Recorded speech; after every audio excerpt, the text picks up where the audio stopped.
Hoy hablamos del no de Podemos y el sí condicional de Junts en la primera prueba de fuego del nuevo gobierno de coalición, al que espera, visto lo visto, una legislatura muy difícil.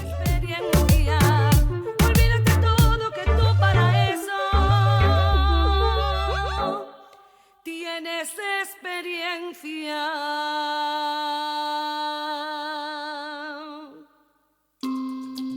Yo creo que esto es muy difícil. Esto es muy difícil. Si los partidos políticos anteponen sus intereses partidarios a la vida de la gente en una situación de crisis, no podemos estar a estas alturas, la ciudadanía, sin saber que los políticos y las políticas hoy no están a la altura de su país. La posibilidad En uno de los plenos más agitados y tensos de los últimos tiempos, el Congreso de los Diputados aprobó el pasado 10 de enero 2 de las 3 primeras normas del gobierno de coalición de PSOE y Sumar, necesarias para recibir 10.000 millones de las ayudas de Europa. Violeta, crudos días. Crudos días. Expliquemos cuáles son. En primer lugar, el llamado decreto Ómnibus, llamado así porque incluye medidas de ámbitos muy distintos. Son reformas en función pública, justicia o en la ley de mecenazgo. Fue uno de los 2 decretos aprobados gracias al cambio de postura de Junts, que había anunciado que votaría en contra y finalmente no votó después de llegar a un acuerdo in extremis. El otro real decreto aprobado es el 8º paquete anticrisis del gobierno de coalición, que mantiene o modifica algunas medidas extraordinarias aprobadas por la guerra en Ucrania. Sigue el IVA reducido a la electricidad, pero sube del 5 al 10% durante este año.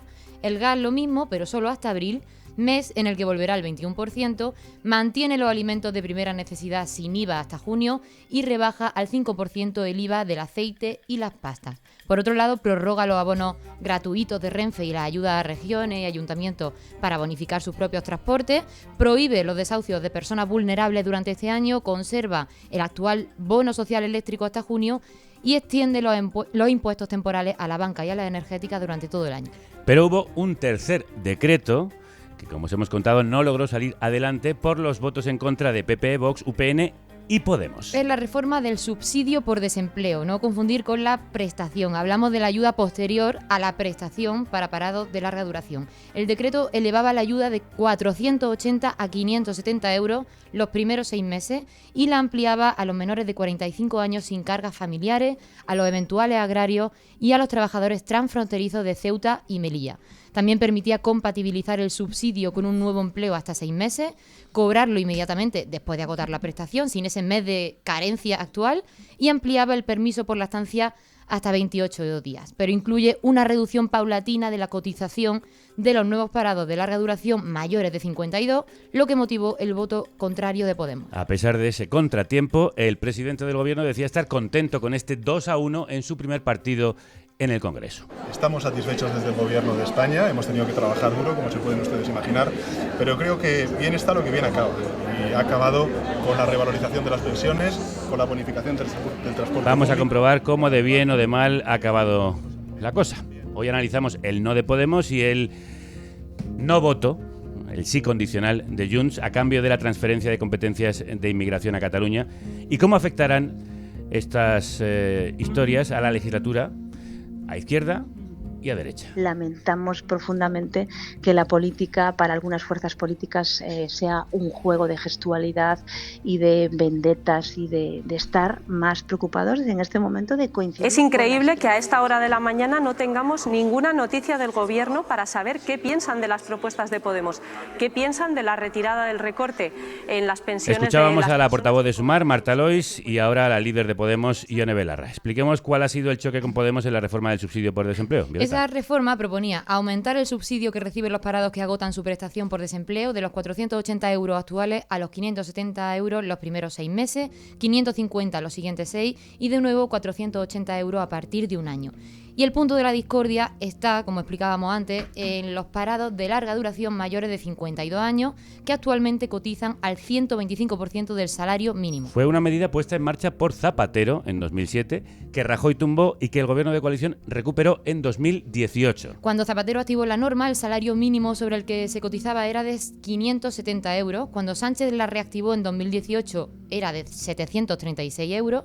Y en 2019, cuando realmente entró en vigor, el salario mínimo había subido a 900 euros. Con el aumento del pasado viernes, El salario mínimo ha crecido un 54% en 5 años y se sitúa hoy en 1.134 euros en 14 pagas. Lo que Sumar defiende es que ese aumento del SMI compensa la reducción del porcentaje de cotización del 125 al 100 en 4 años que preveía el decreto, para dejarla como tienen el resto de parados y los trabajadores que perciben ese salario mínimo, quienes, por cierto, cotizan hoy en día menos que los parados mayores de 52 años. Para Podemos es un recorte que iguala por abajo a un grupo que debe ser más favorecido de cara a su pensión y por eso ha votado en contra. ¿Y a quién afecta que no se haya aprobado? Principalmente a los parados de larga duración menores de 52 años con derecho al subsidio de desempleo, unas 700.000 personas que dejarán de recibir una subida de unos 900 euros anuales y la posibilidad de compatibilizar un empleo con esa ayuda durante los 6 primeros meses.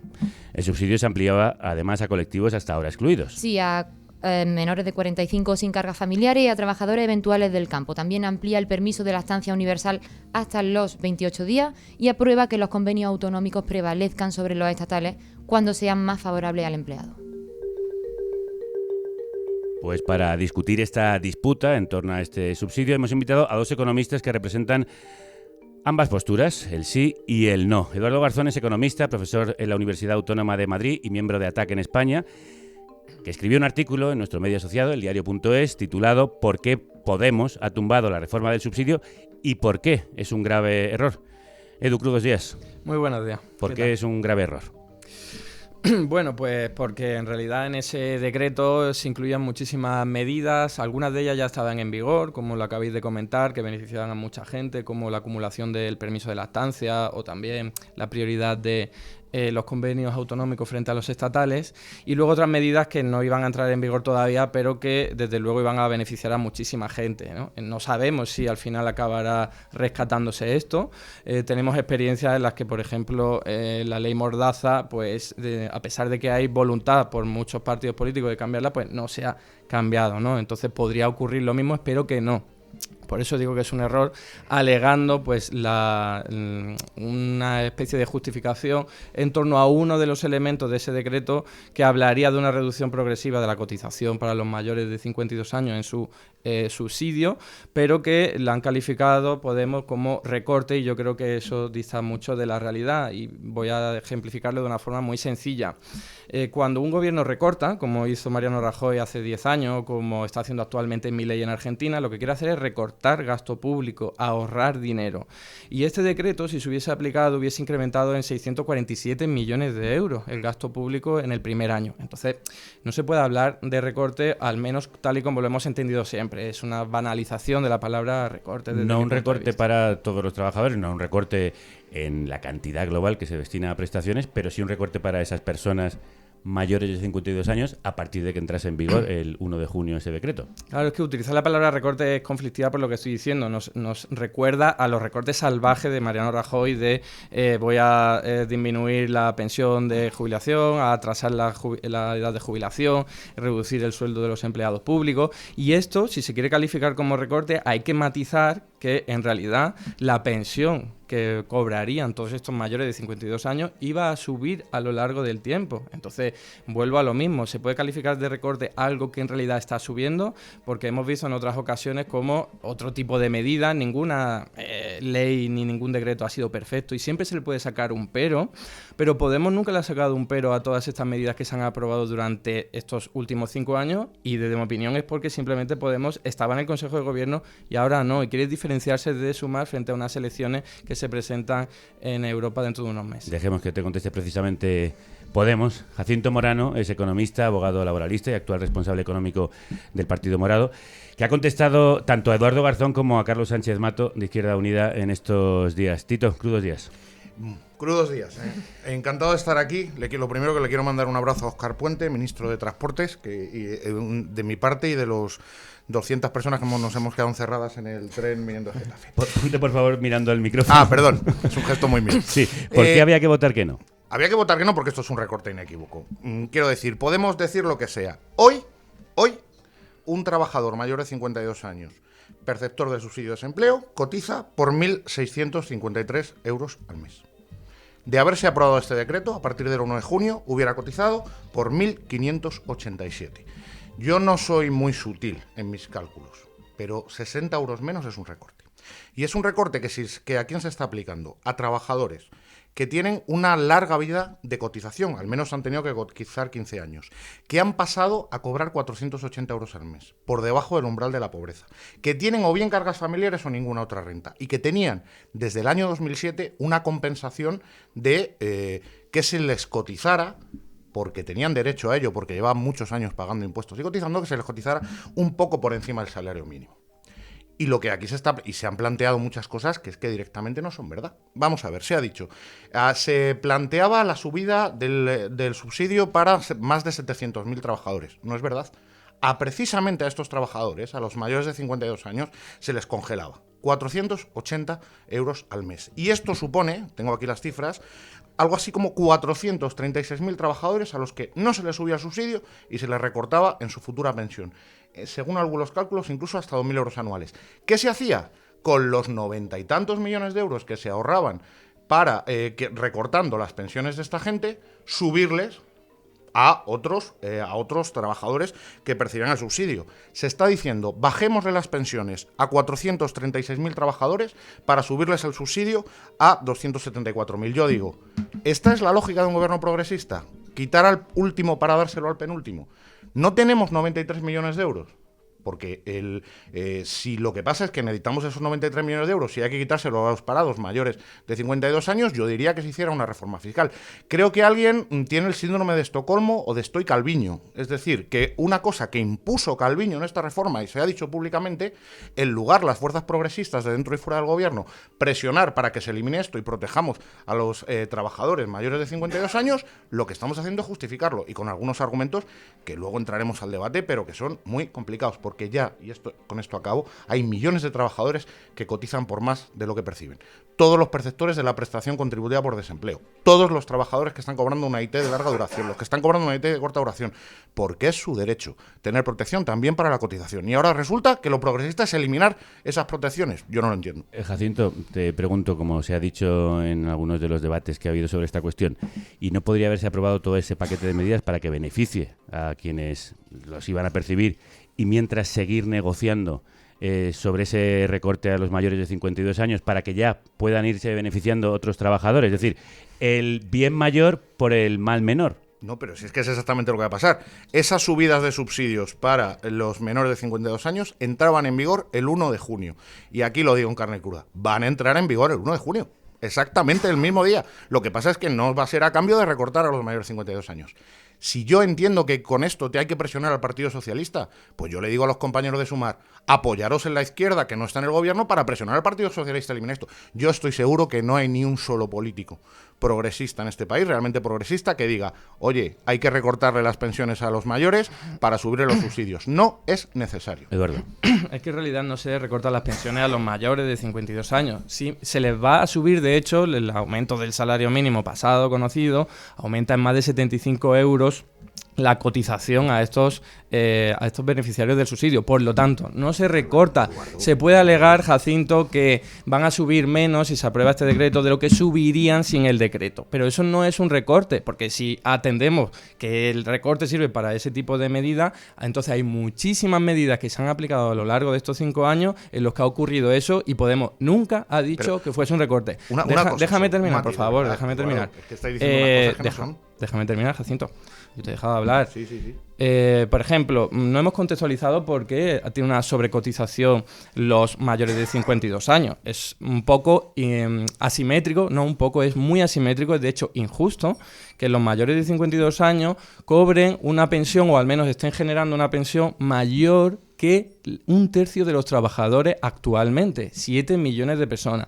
No se puede justificar eso, ahí hay una anomalía que viene de largo, viene de tiempo atrás, es cierto, y la solución que se ha dado por parte, sí, de Nadia Calviño, que no es la mejor de todas, estamos de acuerdo, pero, por cierto, tampoco Podemos ha propuesto ninguna alternativa para intentar evitar que una persona sin trabajar genere más pensión, hasta un 25% más pensión que una persona que esté trabajando. O, como digo, que genere más pensión simplemente que 7 millones de personas que están trabajando, incluso algunas personas que simplemente tienen prestación por desempleo en vez de subsidio. Ahí hay una anomalía, hay un agravio comparativo que se ha pretendido solucionar así. Que no es la mejor solución, desde luego, pero oye, es una solución que hay que incluirla dentro de un pack con muchísimas medidas, y voy a terminar con lo siguiente. Si calificamos esto como recorte, a pesar de que las pensiones de estos beneficiarios van a seguir subiendo, y en función... ¿Cómo que no? Si, que no es cierto, Eduardo. Vamos a ver, Jacinto, si van a seguir subiendo actualmente... ¿En términos reales? En términos reales, en perdona, comparación con el año pasado... Contéstame, que somos economistas. ¿En términos reales? Jacinto, en términos reales, ¿el salario mínimo en el año 2021 subió? No me digas el salario mínimo, dime la pensión de esta gente. Pues en términos reales. La pensión cotiza sobre el salario mínimo. Si el salario mínimo va subiendo, aunque haya bajado el porcentaje, se puede compensar. No se puede compensar. Esto, cuando yo tenía 8 años me decía mi abuelo, ya tienes un año más, cualquier día me pillas. Y no, nunca iba a tener la misma edad que mi abuelo, porque el 100% de una cantidad nunca puede ser igual al 125% de una cantidad. Y si tú lo que estás diciendo es, vamos a mantener esa cantidad en el mejor de los casos, perdóname, vamos a mantener esa cantidad en el mejor de los casos, pero va a seguir pasando el tiempo, en términos reales eso está bajando. Y pasa una cosa, esto cuando lo hizo Mariano Rajoy, en el año 2012, el 13 de julio de 2012, las organizaciones sindicales a las que yo pertenecía y otras dos más grandes, lo que hicieron fue convocar una enorme manifestación en Madrid, donde, por cierto, se aplicó la ley Mordaza, hubo varios detenidos y hubo varias gente sancionada. Votar en la misma medida. Muy pequeño en comparación con el actual. Y la inflación ha subido. Eduardo, votar a favor de medidas por las que me he manifestado y por las que he defendido a detenidos, no me parece. Jacinto, han pasado 12 años, actualiza las condiciones. Ahora mismo un beneficiario del subsidio está mucho más protegido que hace 10 años, mucho más, y va a seguir estando protegido gracias al aumento del salario mínimo. Eduardo, entonces, que no es cierto, que pierden 2.000 euros de pensión al año. 2.000 euros. En comparación con lo que estaba previsto, que es una simetría impresionante y una injusticia comparativa con 7 millones de personas que están trabajando. Explícame, Jacinto, por qué un beneficiario de 52 años tiene que generar una pensión de un 25% más que una persona que esté trabajando. Te lo explico, porque lleva varias décadas cotizando y pagando impuestos a cambio de esa protección. Te digo, ¿Como los trabajadores? Claro, y un desempleado que cobra la prestación contributiva y tiene una base de cotización de 3.000 euros, está cotizando por el 300% en ocasiones de lo que está percibiendo. Sí, señor, la prestación contributiva. Porque todo el mundo sabe que cuando uno cobra prestación contributiva le mantienen la base reguladora. Lo que está planteando Sumar es que eso es injusto. Lo que está planteando Sumar es que hay que recortar a todos los parados que cobran la prestación contributiva. Lo que se está... Perdona. Podemos, es que no es el debate ese. Hombre, por supuesto el debate, si me acabas de decir que no es justo que se cotice por encima. De un 300%. Nadie ha hablado de eso, lo acabas de sacar tú. Claro, de hecho, claro que lo acabo de sacar yo. Lo que estáis diciendo es, hay una sobrecotización, y en lugar de quitar a la sobrecotización del desempleado que viene de 3.000 euros... Pero estás diciendo que le queréis bajar las cotizaciones. Eso no estaba en el decreto, no te empieces a sacar pero la misma lógica, pero es la misma lógica o no, porque lo que decís es, si hay derecho a cotizar por encima de un porcentaje, a los primeros que se lo quitamos es a los que están por debajo del umbral de la pobreza. Hombre, no. Porque cuando lo hizo Rajoy hicimos una mani. Yo sé, pues que contra esto Jacinto, lo mínimo es votar que no. Yo dos cosas, una por alusiones, evidentemente no es lo mismo 125% que el 100%, pero el 100% de 2.000 euros es más que el 125 de 1.000. Es decir, que si aumenta el tamaño a repartir, el porcentaje afecta. Esto por un lado. Claro. Y por otro lado, ¿cómo explicas, como te preguntaba Eduardo, cómo le explicamos a la gente que alguien que esté trabajando por el salario mínimo esté cotizando menos que uno de esos parados de larga duración, mayores de 52 años, que cotiza 125% sobre el salario mínimo? Y eso a la gente le puede sorprender, puede parecer que en su momento estuvo bien para compensar una situación de vulnerabilidad, pero que a lo mejor como el salario mínimo ya ha subido, pues eso ya no tiene tanto sentido. Pregunto. Pero tiene el mismo sentido porque ha subido el salario mínimo, ha subido el coste de la vida. Por eso decía antes si en términos reales bajaba o no. Tiene el mismo sentido. ¿Cómo se lo explicamos? Porque esto es un derecho de protección a gente que cae por debajo del umbral de la pobreza. Y me estás diciendo, el trabajo... ¿Sabéis dónde se aplicaba esto mucho? Yo llevé muchos despidos colectivos hasta el año 2012, muchísimos. ¿Qué pasaba? Trabajadores que estaban protegidos por convenio colectivo, que tenían unos salarios incluso del doble del salario mínimo, de repente decidía el CEO en Wichita que cerraba la empresa. ¿Y qué le dijimos? ¿Qué le dijimos colectivamente como sociedad? Vale, tú vas al desempleo y vas a cobrar por debajo del umbral de la pobreza porque en España el despido es libre y en última instancia, y lo ha decidido un señor de Wichita. Por lo menos te voy a intentar mantener la cotización, por lo menos. Yo le digo, a alguna persona que nos esté oyendo, ¿le parece un chollo decir, oye, me van a cotizar 70 euros más al mes, pero me voy a tirar 15 años de mi vida manteniendo a mi familia por debajo del umbral de la pobreza. Eso, ¿a quién lo entiende? Nadie lo entiende. Y de acusar a esta gente de Podemos no ha cotizar propuesto elevar el subsidio de esta gente, como por ejemplo yo estaría de acuerdo. Si el problema es que están cobrando ahora poco, no que luego vayan a tener una pensión que sea insuficiente, porque la pensión está generando mayor cotización y van a tener mejores prestaciones sociales por el paso del tiempo y por el aumento del salario mínimo. Además, yo aquí, la cuestión no es técnica, no nos perdamos de vista en esto, es política. No, pero si se dicen cosas que son técnicamente mentiras, no se puede. Déjame terminar, por favor. Yo lo que veo aquí es que Podemos estar generando un debate en torno a algo técnico cuando en realidad es político. ¿Por qué tantas medidas que se han aplicado en los últimos 5 años, que podrían haber sido calificadas perfectamente de recorte, no fueron, te puedo decir, hasta 5? ¿Vale? Venga, te voy a decir. El salario mínimo en el año 2021 aumentó, pero no tanto como la inflación. ¿Eso es un recorte? No. ¿Por qué? La gente acaba ganando menos. Estamos hablando de gente desfavorecida. Porque aumenta el poder adquisitivo. No es lo mismo. No es lo mismo. No, hombre, claro, no es lo mismo aumentar que rebajar el poder adquisitivo. Eduardo, estaremos de acuerdo. No, Jacinto, si la gente le aumenta el salario mínimo, pero no le da porque los precios suben más, ¿está perdiendo capacidad adquisitiva, sí o no? Depende. No, depende, no. Es no, rotundamente no. ¿Eso fue calificado como recorte por Podemos? Pero no, porque estaba en el Consejo de Ministros. Pero un segundo. ¿Te puedo decir cuatro más? ¿Cómo has dicho? ¿Cómo has dicho? Entonces, si a alguien le reducen por debajo de los términos reales, ¿está perdiendo capacidad adquisitiva? Pues eso es exactamente, y evidentemente, eso es exactamente lo que se ha hecho ahora. No es eso, porque no sabemos la inflación. No sabemos la inflación, Jacinto, no te inventes cosas. No, por favor, rigor. La inflación del año 2024 no se conoce porque no ha pasado 2024. No sabemos si habrían perdido capacidad adquisitiva. ¿Va a ser negativa? Mira, si el salario mínimo ha subido un 5% y se prevé que la inflación esté en menos del 3%, hay una apreciación de la capacidad adquisitiva de los Eduardo, entonces, si estoy de acuerdo, como no va a ser negativa y le estás bajando la base de cotización, que por eso te decía, no, y tú has insistido. No le estás bajando la base de cotización, ya está aumentando, Jacinto, aumentando. Una pregunta, a ver si en esto estamos de acuerdo. 1580, una pregunta, a ver si no estamos de acuerdo en esto, ya me levanto.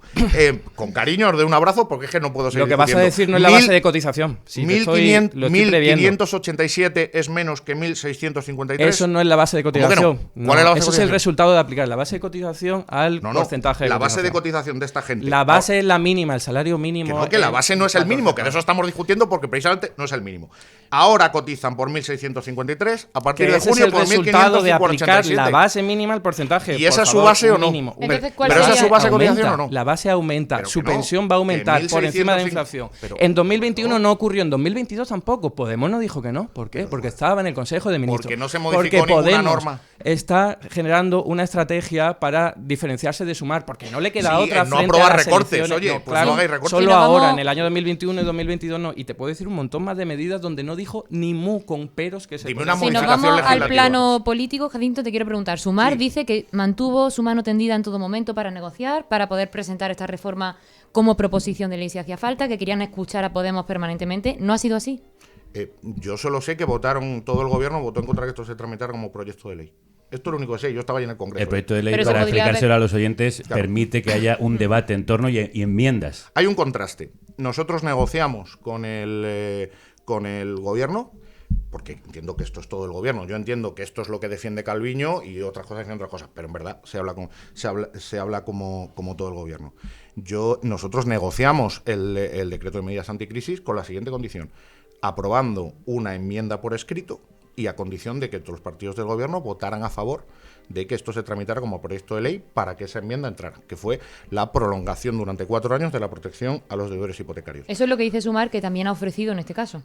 Pues no veo yo la oferta, porque la cuestión es, si en teoría lo había planteado con el Bloque Nacionalista Galego, ¿por qué no votaron que se tramitara esto como proyecto de ley? ¿Dónde está el texto de la enmienda que se comprometía a todo el gobierno a votar?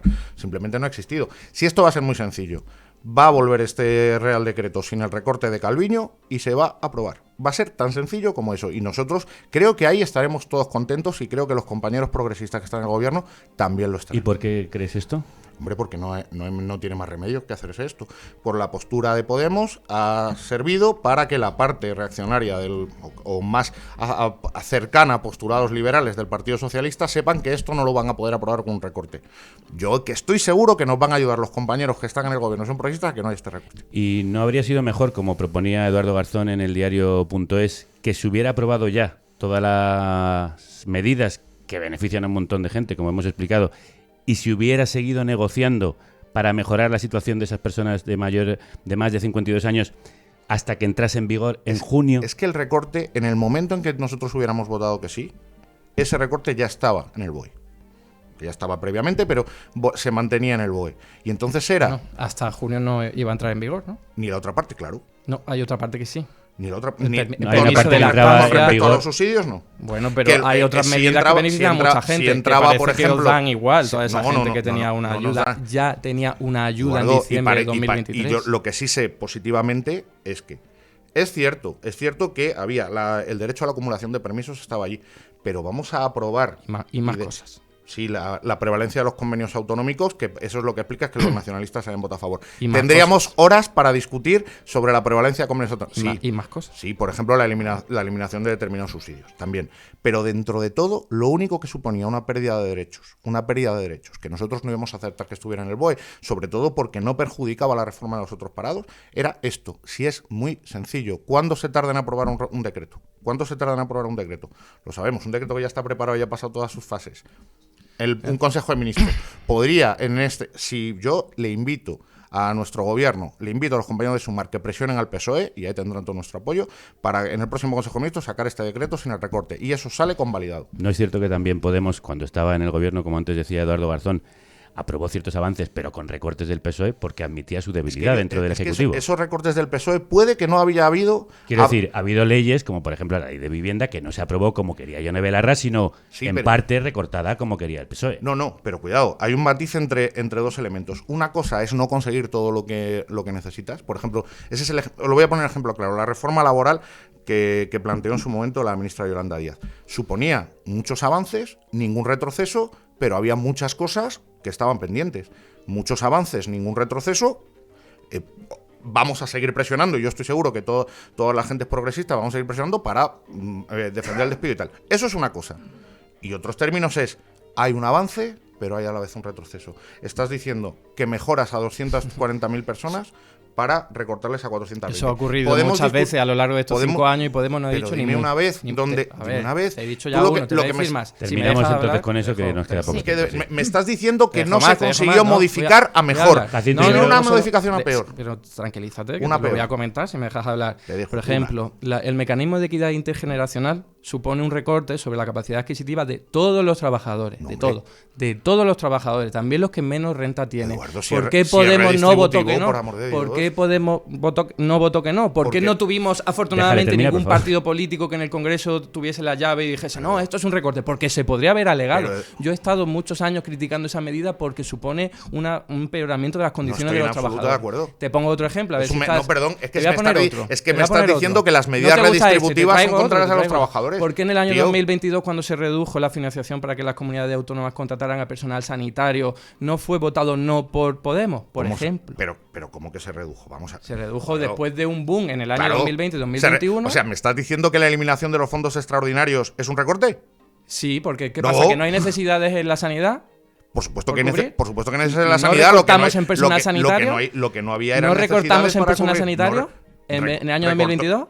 Eso no es un recorte. Hombre, no, claro que no. Claro, porque veníamos Claro que no. de una cosa muy Claro alta, que no. como la sobrecotización de los mayores de 52 años. No, pero es que la Pero Podemos ¿Por ahí qué lo no llamas votó que no. sobrecotización? Claro. ¿Pero por qué lo llamas sobrecotización? Porque son 125%, no un 100% Pero ¿y qué te como parece? cualquier otra persona. Pero no, cualquier otra persona no. ¿Qué te parece que una persona en incapacidad temporal, qué te parece? A ver si la idea está Eso bien. es otra condición. Pero ¿te parece bien o mal? Es otra condición ¿Te diferente. parece bien o mal? ¿El qué? Que una persona que esté en incapacidad temporal de larga duración cotice por un 140 de lo que cobra. Temporal, Jacinto, no pero son las ¿te mismas parece bien o mal? condiciones. ¿Te parece bien o mal? Eso me parece bien, porque no está en las mismas condiciones que una persona parada de 52 no, años. está en mucho mejores que condiciones no tiene porque una el otro está incapacidad viviendo para por debajo trabajar. del umbral de la pobreza, tiene que mantener a su familia, claro. Perdona, pero es que eso es una generalización. Hay gente con un subsidio de más de 52 años que luego empiezan a trabajar. Bien, pero mientras empieza a trabajar, ¿está por debajo del umbral de la pobreza, sí o no? No, aquí, mira, 480 euros está por debajo. Esto no es una cuestión técnica, es una cuestión política. Podemos necesitar política, que no hay que diferenciarse recortar a los electoralmente de Sumar de aquí a las elecciones europeas y ha cogido un pero que se pueden sacar 800.000 peros de cualquier decreto y lo ha cogido aquí simplemente porque Podemos no está en el Consejo de Gobierno. Bueno, cerramos con una última conclusión de Jacinto después de la conclusión de Eduardo. Berbera, por favor. Yo creo que hay una muy buena noticia, que es que se ha parado un recorte y que el Consejo de Ministros y yo le llamo a los compañeros de Sumar a que cuenten con nosotros para seguir presionando al Partido Socialista para que aquí no venga nada con recortes. Yo estoy seguro que toda persona progresista va a estar de acuerdo con esto. Y una cosa es Nadia Calviño, y una cosa es tener que pactar con Nadia Calviño, y otra cosa es creerse lo que dice Nadia Calviño. Eso creo que es un mal camino. Yo agradezco mucho a Eduardo Garzón y a Jacinto Morano que se hayan querido sentar en esta mesa, en este acalorado debate. Encantadísimos y queriéndonos mucho igualmente. Yo la próxima vez que vengan voy a hacer menos guión porque lo han contado yo todo y teníamos aquí una barbaridad de números y de preguntas que la guardaremos para la próxima. No yo os creo que ha preocupéis. sido un debate muy, muy interesante para que cada uno se haga con su criterio. Lo habéis explicado con enorme claridad. Muchísimas gracias a los dos. Un placer. Muy buenas. A pie de calle, con vistas a la calle. Con cámaras y focos. Con realización en directo. Para que no solo se escuche, También se vea. para hacer tu propio videopodcast O tu podcast a secas. escribe a publi@carnecruda.es. publi@carnecruda.es. Y ven a grabar a la República Independiente de la Radio. Un estudio diferente para programas sugerentes. Pues ya sabéis, si queréis hacer aquí un programa tan bueno como este que hacemos los de Carne Cruda, pues el mejor estudio, el de la República Independiente de la Radio, donde vamos a la otra parte de lo aprobado y lo negociado en esa acalorada, también acalorada, sesión parlamentaria de la semana pasada. Unidas Podemos sí votó a favor del plan anticrisis y el llamado decreto ómnibus. Ambos salieron adelante gracias a un acuerdo con Junts a última hora, porque el Partido Independentista hasta el miércoles había dejado claro que votaría no a los 3 decretos. Analicemos qué ha ocurrido. La astucia puede ser una virtud si no se abusa de ella, ya se trate de un gobierno, sus socios, la oposición o en este caso, Junts. Porque aunque unos y otros intenten hacer ver lo contrario, al PSOE y al partido de Puigdemont, como en el chiste del dentista y el paciente, no les conviene hacerse daño. Unos necesitan la amnistía y los otros sobrevivir en el Congreso. Escuchábamos un fragmento de la crónica titulada Las lentejas de Bolaños y la astucia de Junts, que firmaba Neus Tomàs, la directora adjunta y responsable de la delegación de Cataluña de nuestro medio asociado eldiario.es. Neus, buen día. Buen día. Bueno, después analizaremos lo que ha acordado. Pero antes, recordemos lo ocurrido. Tú has definido ese día como un Vietnam. ¿Por qué? Bueno, era una pequeña referencia al libro de Enric González, cuando compara la dificultad a veces de tomar decisiones en el periodismo y acertar, ¿no? Un Vietnam básicamente porque era una situación que algunos han calificado de inédita. Yo no sé, Fernando Garea, que ha estado mucho tiempo en el Congreso, yo también me he paseado por ahí, pues bueno, a veces se abusa seguramente de los adjetivos, pero sí que era una situación un poco excepcional, ¿no? Llegar a la votación de los decretos sin saber exactamente qué pasaría. Es cierto que pasaron muchas cosas, pero lo primero que pasó es que una vez más Junts viró el barco en el último momento, porque recordad que ese mismo día Míriam Nogueras decía que votarían que no, y en la radio por la mañana aquí en Barcelona había dicho que ya sabía lo que tenía que hacer el gobierno y era retirar los decretos. Y a posteriori el propio Jordi Turull, el secretario general, ha reconocido que ellos iban a votar que no y que, bueno, empezaron a pedir cosas al PSOE y el PSOE las fue aceptando. Turull, que por cierto había estado el martes por la noche negociando ya en Madrid, como llevaban desde varias semanas, ¿no? Bueno, si tuviésemos que poner nombres, personajes y qué pasó, bueno, pues pasó que Junts no contaba que se le diesen tantas cosas y que luego hemos visto que tampoco eran tantas como las que acabó vendiendo, ¿no?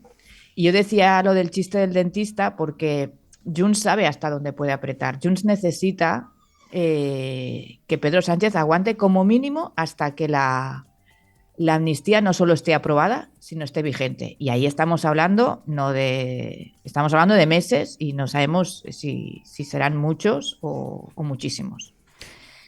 Y de ahí que la duda es si a lo mejor Pedro Sánchez, sabiendo cómo sabe también eso, pues podría haber aguantado un poco más, o a lo mejor tendría que haber presentado estas medidas de otra manera que no fuese este decreto Macedonia, como se le llamó, porque es verdad que tenía muchísimas cosas que a lo mejor no deberían haber estado todas juntas.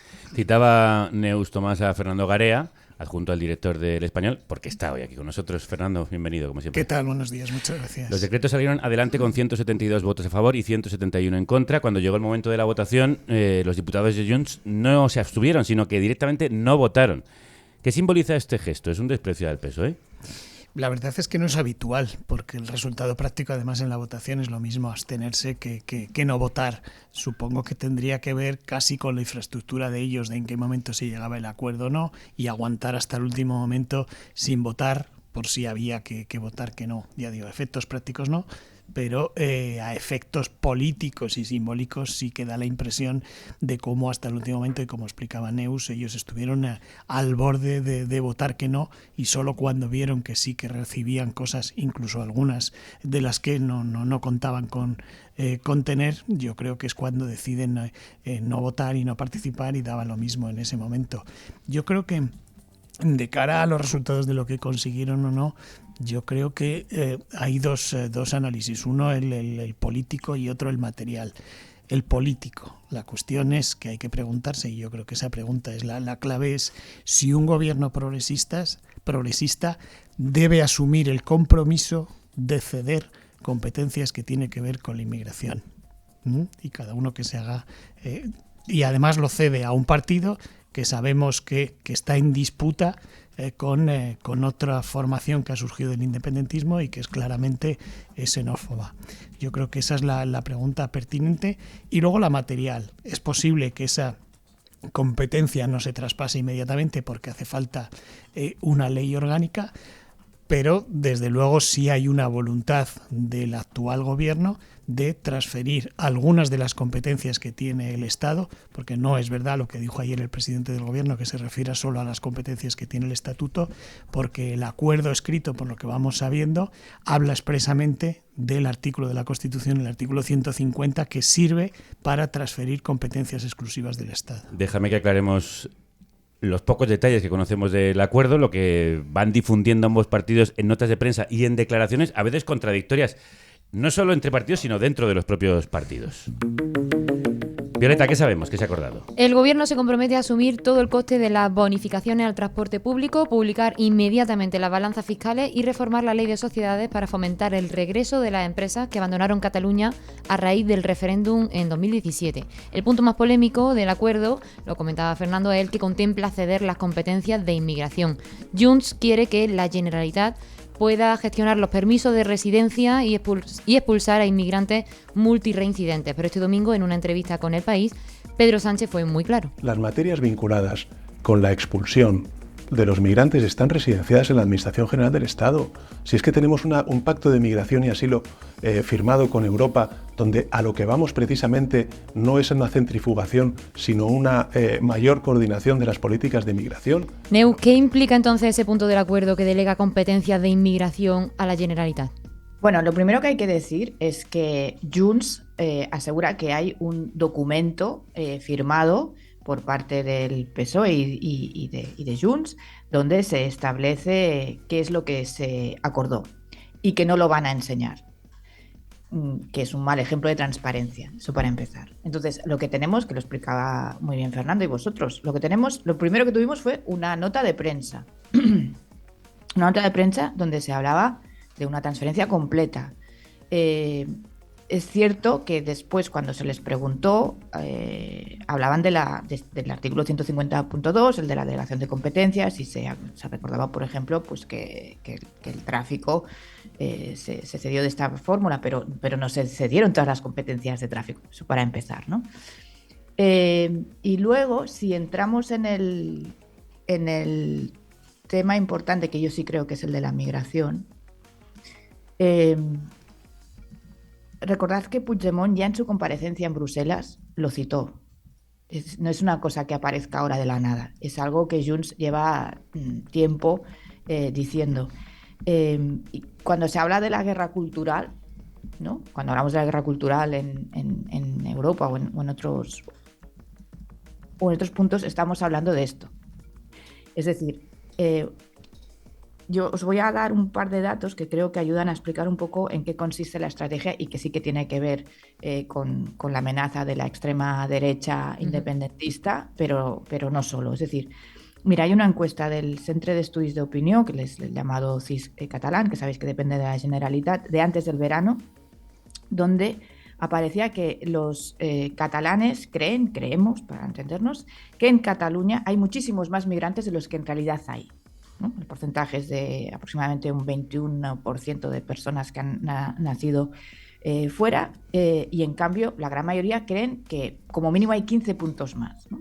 Entonces, esta es la percepción general. Si vamos a otra encuesta, hecha después del verano, hace muy poco, por partidos, los votantes de Junts y también los del PSC consideran, el 65% consideran que hay demasiados migrantes. En el caso de los de Esquerra son un 51% y luego ya, bueno, PP y Vox, pues podéis imaginar que es mucho más, ¿eh?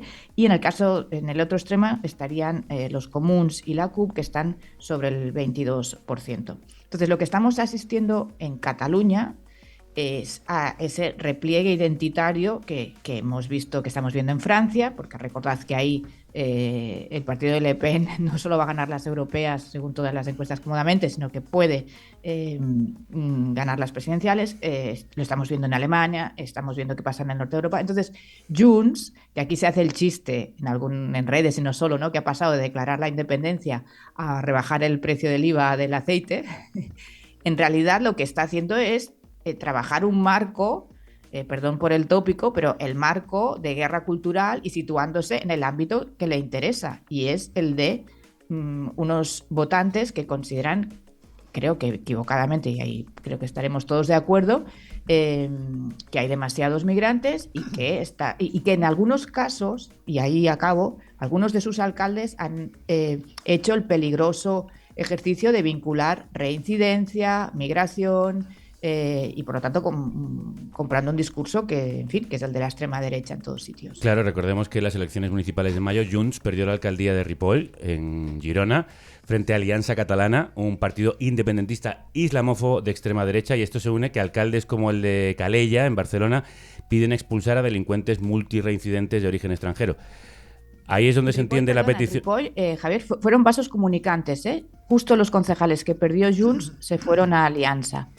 Pero es verdad que Ripoll, como hubo los atentados, tiene características propias. Me parece más acertado lo que está pasando en ciudades como Calella y toda esta zona, que ahí sí que ya no está la excepcionalidad del atentado, sino que ahí ya estamos hablando de otra cosa. Ahí es donde hay que enclavar, Fernando, la petición de Junts de tener las competencias en inmigración. Claro, Neus lo ha explicado muy bien.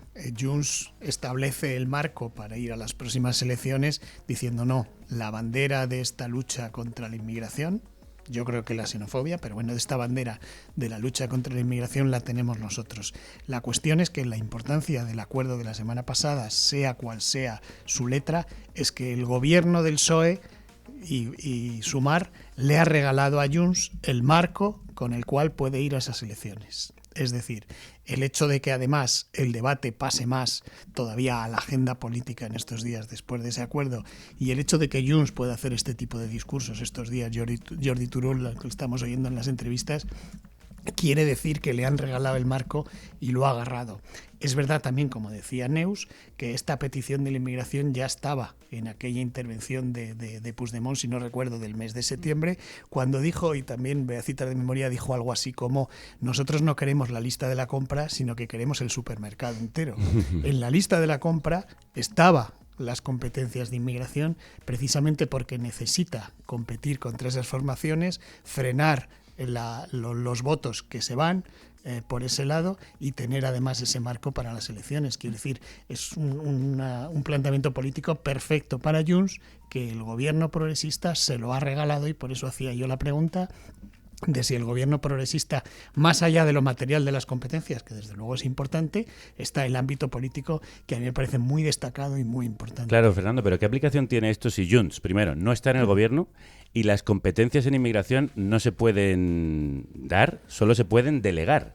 Pues bueno, a la hora de delegar, tú delegas todas las que quieras, pero le puedes dar muchas competencias a Cataluña o a cualquier otra comunidad mediante ese artículo 152 que te permite hacer prácticamente todo. Hay que tener en cuenta que ya en el Estatuto de Autonomía de Cataluña, no recuerdo el artículo, hay un artículo con unas cuantas competencias sobre inmigración. El Tribunal Constitucional en la sentencia sobre el Estatut dijo, ojo, este artículo solo se puede interpretar dentro del ámbito de integración de inmigrantes, etcétera, etcétera, prácticamente el resto de lo que tienen todas las comunidades.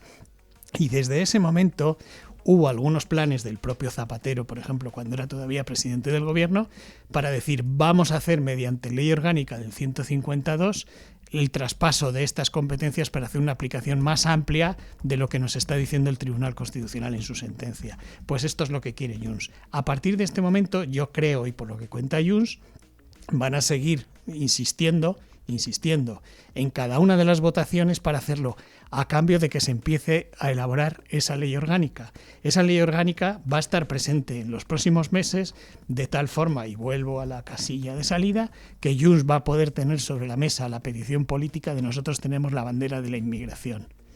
Yo también tengo dudas de que esa ley orgánica se termine haciendo, siempre con la prevención de que ya no me equivoco más y ya no vuelvo a decir esto no se va a hacer porque se termina haciendo todo, y basta ser que al presidente del gobierno le leamos en la entrevista del País no se va a dar esta competencia para que tenga dudas de si se va a hacer como se ha hecho con otras cosas. Repasemos qué dicen el resto de formaciones. El PP ya amenaza con una ofensiva política, jurídica y social sin cuartel ni descanso contra Sánchez, y los independentistas, el portavoz de Sumar, Ernest Urtasun, aseguró ayer en rueda de prensa que no comparten ni fondo ni formas. Porque nosotros estamos dispuestos, evidentemente, a discutir las cuestiones y la distribución de las competencias en materia migratoria, y evidentemente pues la descentralización de políticas pueden ser positivas, pero evidentemente este tipo de acuerdos no deben producirse cuando uno lo que quiere es alentar determinados discursos xenófobos que están fuera. Neus, ¿cuántos problemas puede traerle al PSOE este acuerdo con su socio de gobierno? Bueno, yo creo que el PSOE, por lo que hemos escuchado y nos han explicado, de entrada va a intentar legislar más con proyectos de ley y menos con decretos, ¿no? Entonces, ahí, pues en función de los temas, ¿no?, que presente, tendrá más o menos problemas. Yo creo que el hecho de que Junts negocie posiciones o decisiones que tiene que adoptar y negociar un gobierno que es Esquerra, con el que está no solo mal, sino compite electoralmente, teniendo en cuenta que las elecciones catalanas en principio son el año que viene, pero ya veremos si acaban siendo, es decir, en esa competición permanente entre la que están Esquerra, en la que están Esquerra y Junts, pues le complica la vida al gobierno. Mira, hoy, por ejemplo, están todavía negociando qué pasa con las enmiendas a la ley de amnistía, ¿no? Bueno, el PSOE está intentando que, en fin, que se pongan también de acuerdo y que no sigan en un tema que a los dos les interesa, pues defendiendo cuestiones distintas. Bueno, yo supongo que a lo mejor Pedro Sánchez pensaba que Junts actuaría como Esquerra, ¿no? De una manera, es verdad que le ha dado sustos, ¿no? Por ejemplo, el decreto de la reforma laboral, sí, pues en fin, pero Esquerra es como más previsible porque Esquerra no espera al último momento, no cuando dice que lo va a votar no se echa atrás, y en cambio la manera de funcionar de Junts es la manera de funcionar de Puigdemont. Uh-huh. Y eso, en cualquier negociación, pues complica mucho la vida del interlocutor, porque tiene dos cosas Puigdemont. Es muy duro negociando, pero luego es verdad que cuando ha llegado al acuerdo lo cumple. O al menos eso es lo que dice y de momento lo ha hecho, ¿no? Entonces, bueno, yo creo que Pedro Sánchez, en fin, que se prepare para los presupuestos. Claro. Fernando, para terminar, esta actitud dura que vemos de Junts va a marcar la legislatura, y de qué manera puede influir en la relación entre los dos socios de la coalición de gobierno, entre Sumar y PSOE. Bueno, yo creo que uno de los problemas que tiene este gobierno desde el principio en su diseño es que las 3 patas básicas sobre las que se apoya son patas duplicadas y que compiten entre sí, es decir, Junts con Esquerra, PNV con Bildu y Sumar con Podemos. Y yo creo que esa situación tan insólita y tan difícil hace que sea mucho más inestable todo y que en cada negociación, como hemos visto, sea difícil.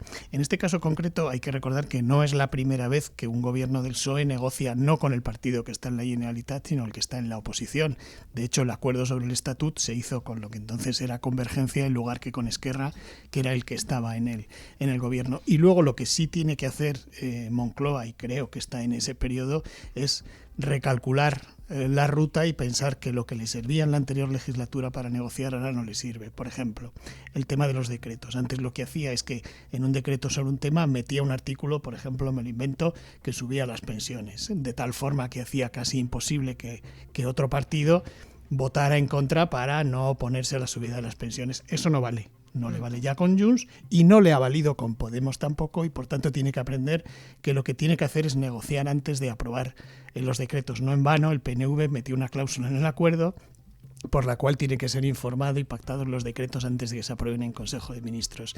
Y la segunda forma que tiene que cambiar es esto que suele hacer el PSOE de negociar dándole la patada al balón para adelante y ya me lo encontraré. Por ejemplo, pactó las comisiones de investigación con Junts y con Esquerra en el Congreso, pero por lo bajo, ya todos nos cuentan, y luego algunas cosas las hacen públicas, luego dicen, bueno, ya veremos, no van a comparecer ni van a comparecer jueces, ni este, ni este, ni este. Es decir, hay una cierta pretensión, no diría de engañar, pero sí de marrullear, y ya llegará el momento en el que haya que discutir esto. Pero claro, al final la pelota te la terminas encontrando y vuelves a tener otra vez el marrón que has superado una vez, pero que lo vuelves a tener más adelante. Yo creo que esta forma de negociar es la que tiene que pensar, porque Junts, como explicaba Neus, no es Esquerra, no es Bildu, no es PNV, y no le importa, porque ya explican claramente que lo que están es a otra cosa, no a gobernar. Hoy hemos tenido a 2 grandes directores adjuntos aquí en Carne Cruda, Neus Tomás, del diario.es, y Fernando Garea, del Español. Faltado y mejores personas. Y mejores personas, por supuesto, eso siempre, y mejores personas. Tenemos días, ¿sí? Tenéis vuestros días. Mejor los martes y los jueves que los lunes, miércoles y viernes. Bueno, un placer a los dos. Muchísimas gracias. Un abrazo a los dos. Y nosotros mañana seguimos jugando, Violeta. Sí, mañana volvemos con un nuevo tomo y lomo en el que recordaremos quién fue y quién es hoy Silvia Plath, una de las voces más relevantes de la literatura del siglo XX, porque en pocas semanas se cumplen 61 años de la publicación de La campana de cristal, suya mítica novela publicada solo un mes antes de su suicidio. Y por cierto que este jueves, además de nuestro programa habitual, a las 6 de la tarde entrevistaremos a un gran entrevistador, a Jordi Évole, que vendrá acompañado por la cantautora Izaro, que le pondrá música a ese programa especial al que podéis acudir como público. Solo tenéis que escribirnos a productores@carnecruda.es. Tienen preferencia precisamente los que sean productores de la República Independiente de la Radio, a la que hoy han venido a darnos calor un montón de gente. ¿Qué tal? ¿Cómo estáis?